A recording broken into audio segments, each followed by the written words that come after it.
No niin, sehän meni kivasti niin kuin koko vuosi 2024 oli vastoinkäymistä ihan alusta loppuun asti ja tällä videolla otetaan yhteenveto vuoteen 2024.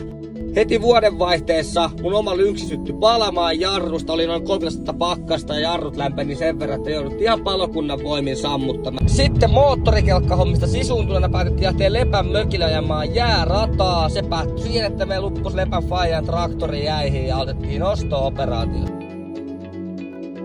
Höntsähommien lisäksi tehtiin yksi ihan tosi kova stuntti Kumpulaisen Kasperin kanssa. Hinattiin Kasperin Mönkiän kanssa 300 metrin korkeuteen moottoripyörällä, mistä hypättiin sitten base-hyppy alas. Ja mä en oo vastaava nähnyt maailmalla missään.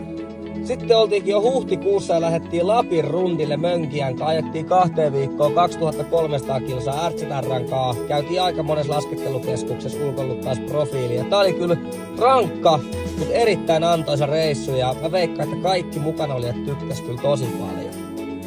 Yhtäkkiä oltiinkin jo toukokuussa, päästiin starttailemaan vesikrossi-kautta Sipoossa, ajettiin Sipoon joki, kuvattiin siitä video. Ja seuraavalla viikolla oltiinkin jo Kasperin kanssa jälleen hulluttelemassa ja tästä nousikin melkoinen kalapaliikki tästä stuntista.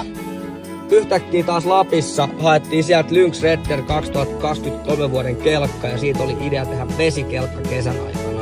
Sitten saatiin kelkka valmiiksi, lähdettiin ensitesteille, meni tosi hyvin ja suunnattiin kohti Suomen Turkuun ja Aurajokeen.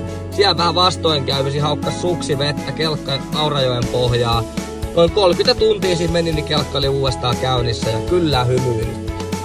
Oli aika tuunaa peräkärriä. Toi meidän Jannehan Jyrsimen kanssa aivan upeat hyllyt tohon meidän kaappivaunuun, minkä lisäksi tehtiin Autoduden kanssa lattia sinne, saatiin kärristäkin edustuskelpoinen ja suunnattiin kohti Pärnuuta. Jälleen kerran RZR:n kanssa kuopupit kyydissä ja siitä se reissu vasta alkoi. Nopea pyörähys Norjan Lofoteilla, josta suunnattiinkin Korpi-Korsulle, jossa myös Lärvinen pääsi testaamaan vesikrossikelkkaa ensimmäisen kerran.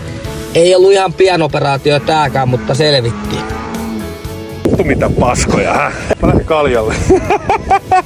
Ajettiin myös Korpikorsulla moottorikelkka vastaan helikopteri. Erittäin mielenkiintoinen skapa, mutta kakkoseksi jäätiin.